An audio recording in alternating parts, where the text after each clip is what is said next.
అందరికీ నమస్కారం. తెలుగు డివోషనల్ భక్తి ఛానల్ కి స్వాగతం. మనం మునుపటి వీడియోలో మధుకైటవులు ఎలా జన్మించారన్న విషయం తెలుసుకుందాం. ఈ వీడియోలో వాళ్ళు తర్వాత ఏం చేస్తారన్న విషయం గురించి పూర్తిగా తెలుసుకుందాం. ఇప్పటి వరకు ఈ ఛానల్ సబ్స్క్రైబ్ చేసుకోకపోతే దయచేసి ఈ ఛానల్ సబ్స్క్రైబ్ చేసుకోండి. వీడియోని షేర్ మరియు లైక్ చేయండి. ధన్యవాదాలు. ఇక ఆలస్యం చేయకుండా మనం వీడియోలోకి వెళ్ళిపోదాం. మునుపటి వీడియోలో మధుకైటవులు ఇలా ఆలోచించసాగారు. ఈ నీరు మొత్తం ఏ ఆధారం లేకుండా ఎలా నిల్చుంది అను అటు ఇటుగా చూడసాగారు. అలా చూస్తూ ఉండగానే వారికి బ్రహ్మదేవుడు కనిపించాడు. అంతటా వారిద్దరూ ఆ బ్రహ్మదేవుని దగ్గరికి వెళ్ళి చూడగా బ్రహ్మదేవుడు ఒక ఆసనం మీద కూర్చొని ఉంటాడు. అది తామర పువ్వు యొక్క ఆసనం మీద కూర్చొని ఉంటాడు. ఆ మధుకైటవులు ఇద్దరు ఆ ఆసనాన్ని వారికి ఇవ్వవలసిందిగా కోరుతారు. దానికి ఆ బ్రహ్మదేవుడు ఒక్క నిమిషం పాటు ఆలోచన చేసి ఈ విధంగా అంటున్నాడు: ఓ మధుకైటవులారా, మీకు ఈ ఆసనం కావాలంటే మనం ముందుగా విష్ణువు దగ్గరికి వెళ్ళాలి.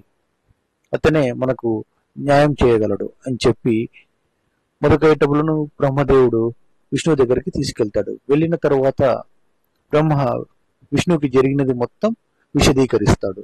ఆ తరువాత విష్ణువు మధుకైటవులతో ఇలా అంటున్నాడు: ఓ మధుకైటవులారా, మీకు ఆ ఆసనం కావాలి అంటే నాతో యుద్ధం చేయవలసి ఉంటుంది. యుద్ధం చేసి నన్ను ఓడిస్తే మీకు ఆ ఆసనం దక్కుతుంది అని అంటాడు. దానికి మధుకైటవులు ఈ విధంగా అంటున్నారు: ఓ విష్ణువు, మాతో యుద్ధం అంటే శేషసర్పం పైన పడుకోవడం అనుకుంటున్నావా అని అంటారు. అంతటా విష్ణుదేవుడు ఈ విధంగా అంటున్నాడు: సరే అయితే రండి, యుద్ధం చేసి మీ మదమనుస్తాను అని శ్రీహరి అంటాడు. అంతటా ఆ మధుకైటవులు ఇద్దరు శ్రీహరితో యుద్ధం చేయడానికి సిద్ధపడతారు. ఆ తరువాత పోటాపోటీగా శ్రీహరి మరియు మధుకైటవులు యుద్ధం చేస్తూ ఉంటారు. వారి యుద్ధం ఎలా ఉంటది అంటే, మొదట మధుడు యుద్ధం చేసేటప్పుడు కైటవుడు విశ్రాంతి తీసుకుంటాడు.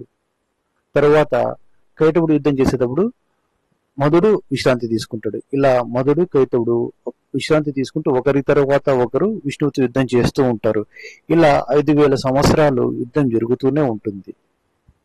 విష్ణువుకి ఇదంతా చూసి 5000 సంవత్సరాలైనా వీరికి అలుపు ఎందుకు రాలేదని ఒక్క నిమిషం ఆలోచించాడు. అంతటా విష్ణుమూర్తి మధుకైటవులతో ఈ విధంగా మాట్లాడుతున్నాడు: ఓ మధుకైటవులారా, మనం 5000 సంవత్సరాల నుంచి యుద్ధం చేస్తూ ఉన్నాం. మీరు ఒకరి తర్వాత ఒకరు యుద్ధం చేయడం వల్ల మీకు విశ్రాంతి దొరుకుతుంది. నేను ఒకరినే యుద్ధం చేయడం వల్ల నాకు కాస్త విశ్రాంతి అవసరం అని చెప్పి మధుకైటవులతో అంటాడు. ఆ మాట విన్న మధుకైటవులు సరే, విశ్రాంతి తర్వాత యుద్ధం చేస్తామని చెప్పి యుద్ధ నియమానికి వారు అంగీకరిస్తారు. ఆ సమయంలో విష్ణుదేవుడు ఆ మహాదేవిని ఆరాధిస్తాడు. అమ్మ జగజ్జనని, నేను ఈ రాక్షసులతో 5000 సంవత్సరాల నుంచి యుద్ధం చేస్తున్నా ఏమీ ప్రయోజనం లేదు. ఇందుకు నీ దయ అవసరం.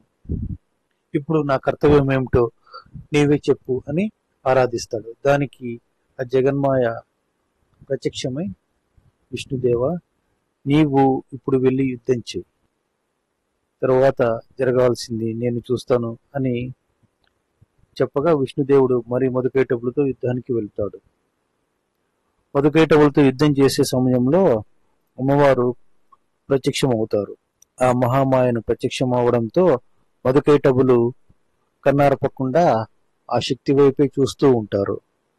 దానిని గమనించిన విష్ణువు జగజ్జనని అందానికి వశులయ్యారని గచ్చిరునవ్వు నవ్వి ఈ విధంగా మధుకైటవులతో అంటున్నారు: ఓ మధుకైటవులారా, మీ యుద్ధానికి నేను సంతసించాను. మీకు ఏం వరం కావాలో కోరుకో అని చెప్పి మధుకైటవులతో విష్ణువు అంటాడు. అది ఉన్న మధుకైటవులు ఒక స్త్రీ ముందు ఇలా యాచకునిగా మమ్మల్ని చూస్తాడా అన్న అభిమానం వచ్చి ఈ విధంగా శ్రీహరితో అంటున్నారు: మేము ఇచ్చే వాళ్ళమే కానీ తీసుకునే వాళ్ళం కాదు. నీకు ఏ వరం కావాలో కోరుకో అని చెప్పి విష్ణువుని అడుగుతారు. దానికి విష్ణువు సరే అయితే అని చెప్పి తను ఒక వరంను మధుకైటవులకు అడుగుతాడు. ఆ వరం ఏమిటి అన్నది మనం తర్వాత వీడియోలో తెలుసుకుందాం. ఇప్పటి వరకు ఈ ఛానల్ సబ్స్క్రైబ్ చేసుకోకపోతే దయచేసి ఛానల్ సబ్స్క్రైబ్ చేసుకోండి. వీడియోని షేర్ మరియు లైక్ చేయండి. ధన్యవాదాలు. జై శ్రీ మాత్రే నమః.